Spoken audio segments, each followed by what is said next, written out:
Hoje eu vou conversar com vocês sobre o nosso pensamento, o poder do nosso pensamento e as consequências que advêm desse nosso pensamento. Para a gente poder falar sobre isso, a gente tem que entender que o nosso pensamento ele tem poder. E hoje, dentro de grandes universidades já se estuda isso. Nosso pensamento é uma grande, vamos dizer assim, fonte emissora de fluidos eletromagnéticos e também é uma antena receptora. E nós funcionamos em função da sintonia. É mais ou menos assim, ó. Imagina um rádio, né? Um rádio emite várias ondas. Da mesma forma que eu estou aqui neste ambiente, não estou enxergando nenhuma onda de rádio, não enxergo nenhuma onda de rádio, tá?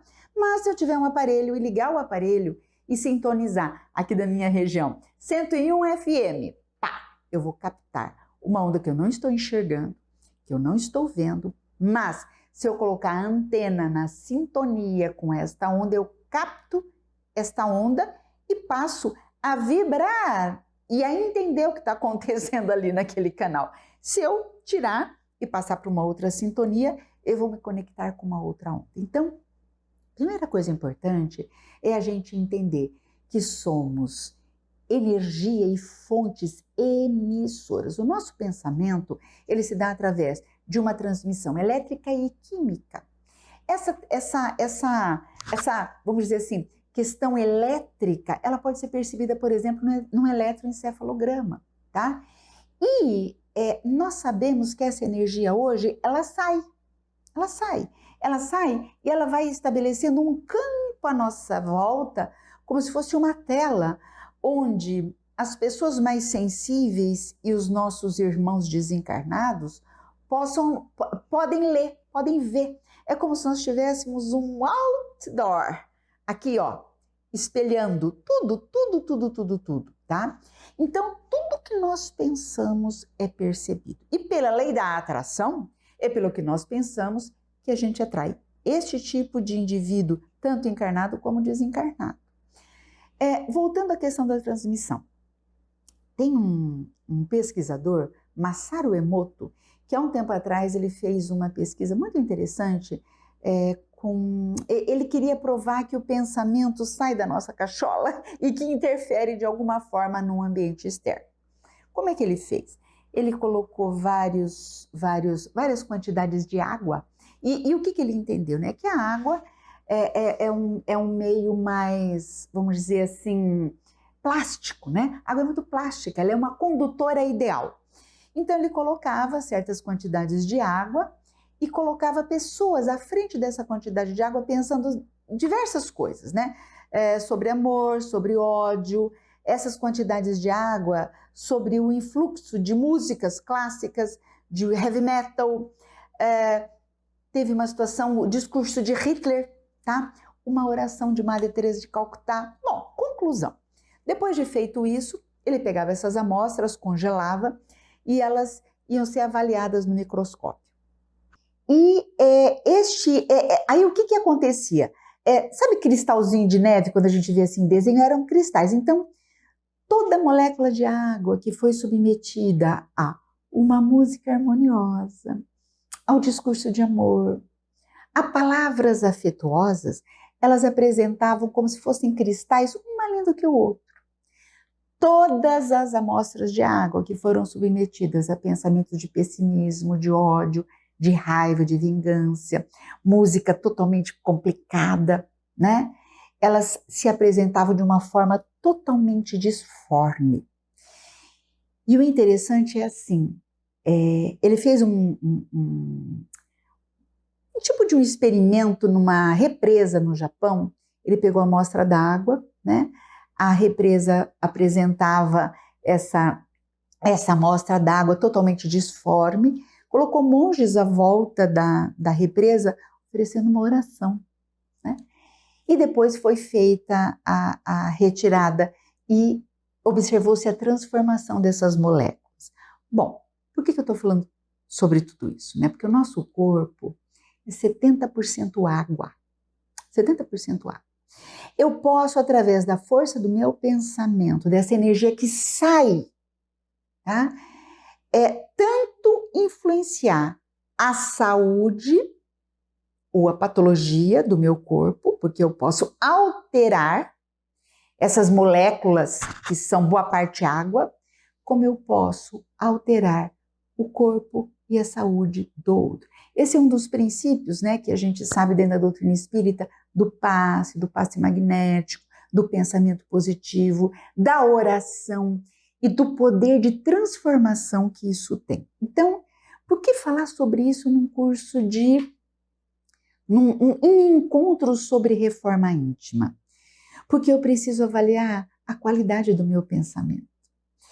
Eu preciso avaliar se eu estou sendo suficientemente otimista.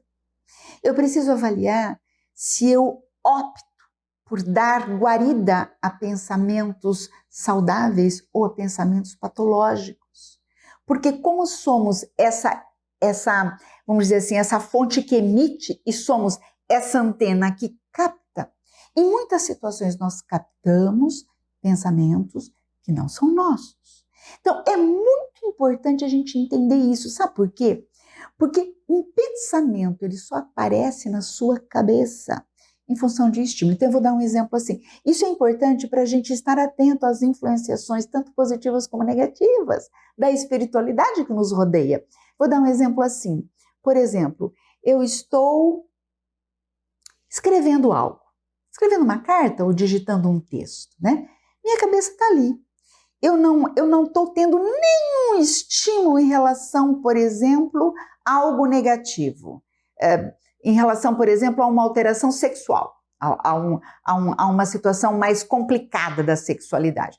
Olha, eu não vi nenhum filme nos últimos dias a esse respeito.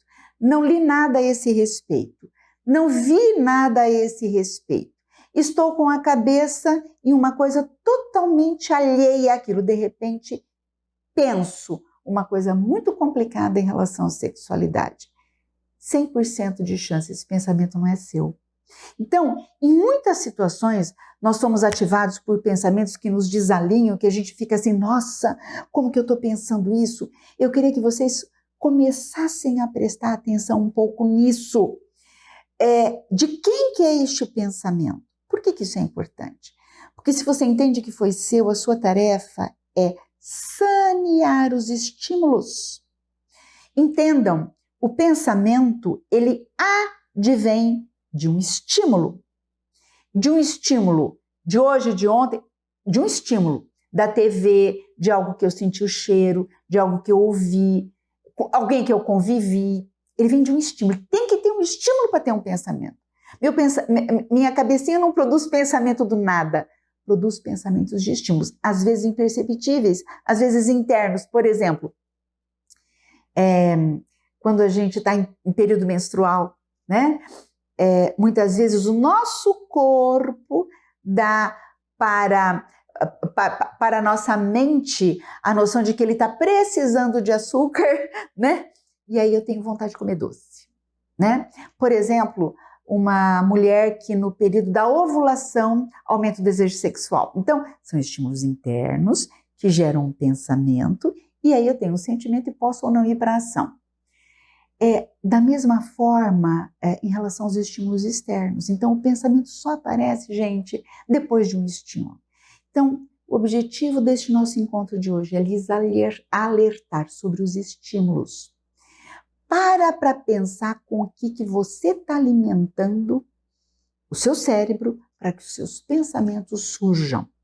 Você está alimentando com coisas saudáveis? Você está alimentando com notícias saudáveis? Você está alimentando com conversa com pessoas saudáveis? Você está lendo coisas saudáveis?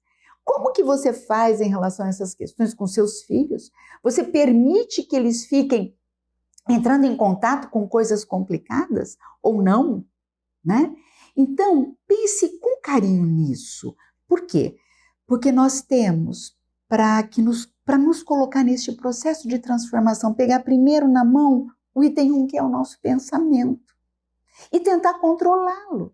Tentar definir o que a partir de então vai poder imperar aqui. Isso começa com o estímulo que você alimenta o seu cérebro.